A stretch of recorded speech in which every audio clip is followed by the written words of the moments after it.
Tak, dobré ráno všichni, tady opět doktor Vulpes a tentokrát vás vítám z obce Koutí nad Desnou. Chystáme si s Ferinku na naši další túru nebo výlet nebo hike, nebo jak to nazvat. Jaký je plán dneska? Dneska je plán takový, že nechali jsme auto tady v Koutí nad Desnou, těsně pod vlastně první serpentinou směr na Černohorské sedlo. A půjdeme směrem na dolní nádrž Dlouhé Stráně. A potom se pokusíme vyškrábat nahoru na Praděd přes Divoký důl.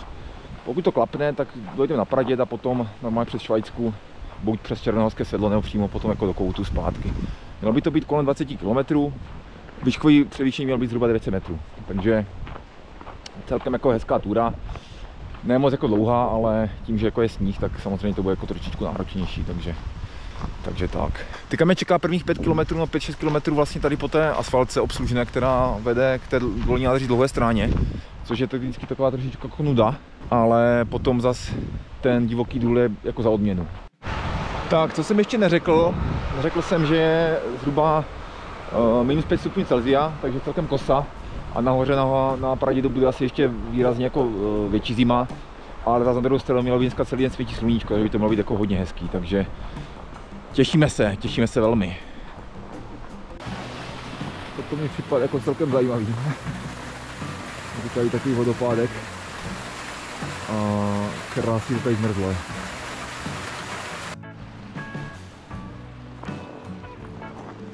To je další takový ledopád. Ferinko, že? To je dobrodružství? To ještě bude dobrodružství, Ferry. Tak pojď. Tak, máme za sebou možná nějaké 4 km a už jsme vystoupali na hráz dolní nádrže přečerpávací elektrárny Dlouhé Stráně. Co jsem ale chtěl zmínit je, že když jsem byl na výšce v Brně, tak jsme měli možnost v rámci nějaké exkurze se jednou podívat dovnitř té elektrárny, do toho srdce, v té turbíně. A to stálo za to. Takže pokud, nevím, jestli vlastně se tam dá ještě jako nějak dostat, to jsou nějaké prohlídky, to si nejsem úplně jistý, ale pokud budete mít možnost se podívat dovnitř do té skály, tak to určitě jako neváhejte, protože to je fakt jako technicky to zajímavé.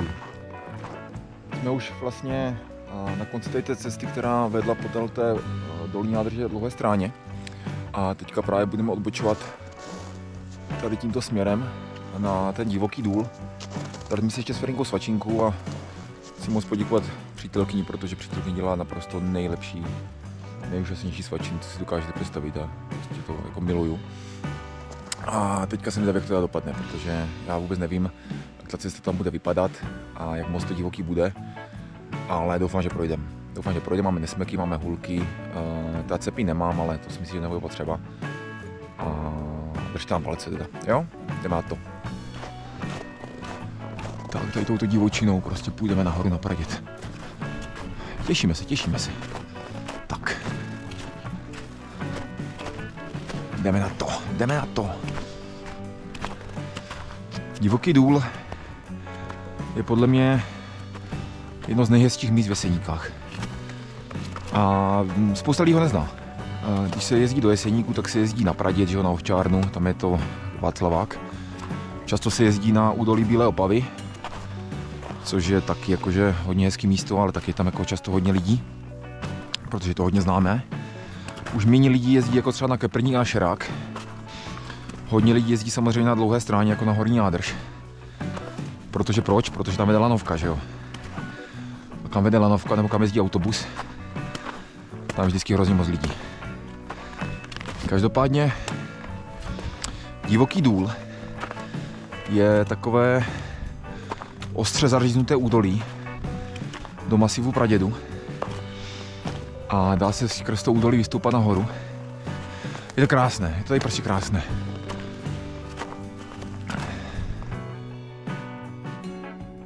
Tady je třeba hezky vidět.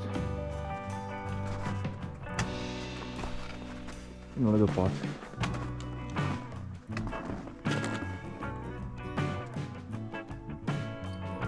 Někde pod tím teče voda, ale teda stále je celkem silná.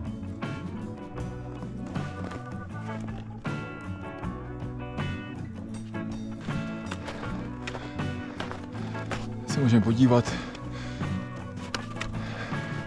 Divoký důl. Hluboká suťová soutězka porostlá klenojeřávovou smrčinou a bukem. Tak Praděd, vrchol 3 kilometry. Pohoda. Každopádně tamto před náma by mohlo být, jak je ten kopec uříznutý, to si myslím, že by mohlo být dlouhý stráně, horní nádrž. To by mohlo být ono, i směr by možná odpovídal, nevím přesně, a mohlo by to být ono. Tak je docela dobrá rokle.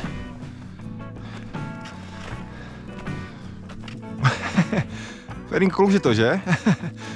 To je hrůza, že? No neboj, Ferinko. No, toto bude sranda. Protože to je opravdu sklenice.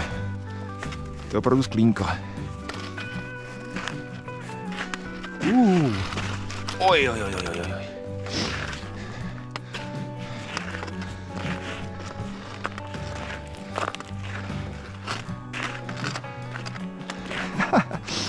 To je fakt led. Padám, bojím se. Dobré. Zvládli jsme to. To bylo hodně hustý. Co se týče rizika pádu, tak nejhorší samozřejmě jít z kopce. Když jdeš z kopce, tak to jako good luck. Potom docela nepříjemný je toto, co teďka jdeme. Taková traverza v podstatě, že člověk jde šikmo. A ten sklon je vlastně zleva doprava nebo zprava doleva. To taky může ujet.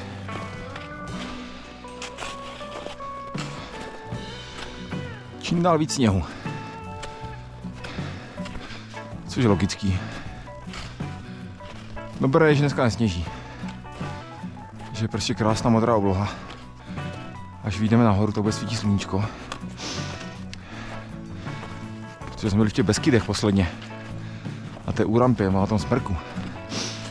Tak.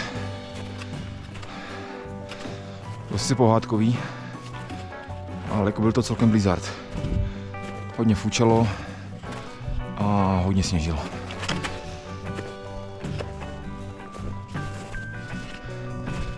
Jsem se přemalou chvilku udělal na hopu a na tu hřebenovku nám chybí 400 metrů zhruba. Už jsme skoro tam.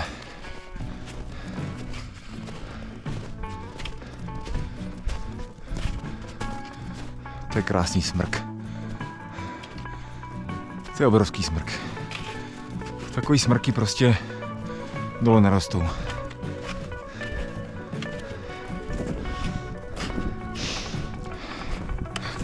Já jsme těch hůlkách měl dřív takové ty disky proti tomu sněhu, aby se to nebořilo.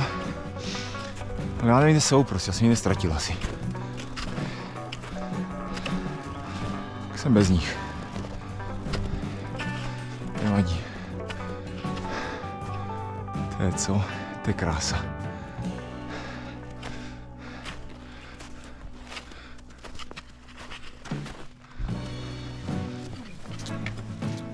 Začíná Praděd. Teď dopravit to ovčárnu a dole zapůjdeme jí nahoru. Zatím tak.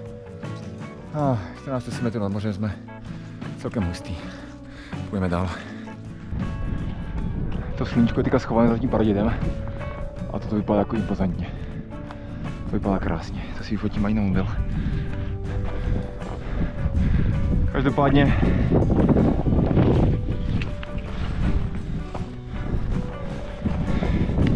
je potřeba říct, že tady tento výhled stojí za to prostě.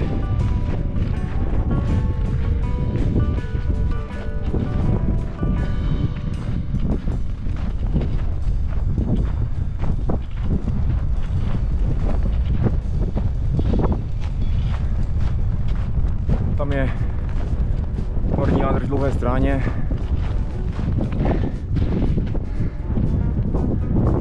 Tam bude Keprník podle mě. Mohla být von. Zatím bude Širák.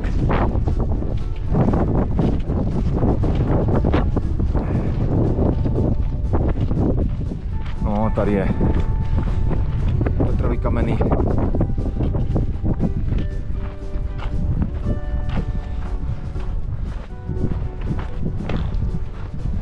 Petrovy kameny, Vysoká hole, Velký máj, Pecný. Jelení Studánka tam je vzadu někde. V údolí. No, v Prusmíku. Je to nádherný výhled.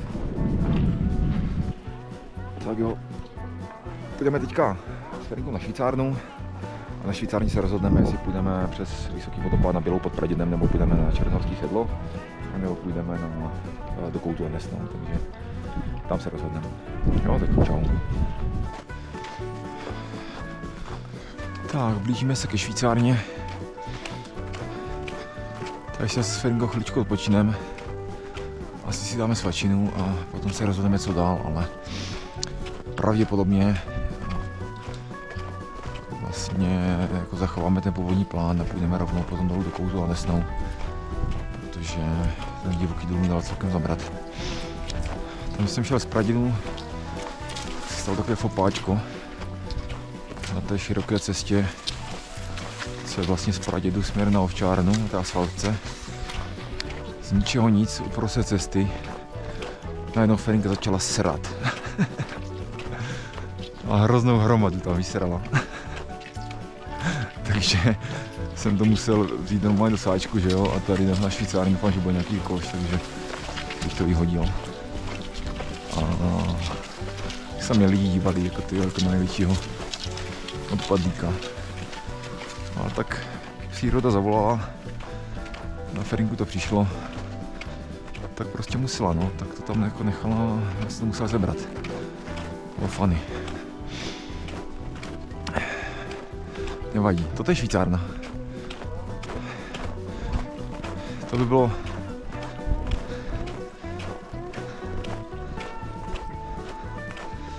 To by bylo krásný bydlet. Jakože na furt.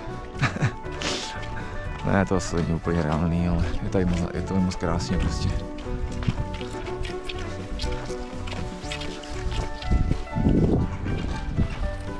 Je spousta běžkařů, ale tam se často ohlížím, jestli za náma nejede někdo. Snažím se s Ferinkou manévrovat tak, abychom co nejméně zavazili. Takže snad tady nikoho neohrožujeme, neomezujeme. A tak.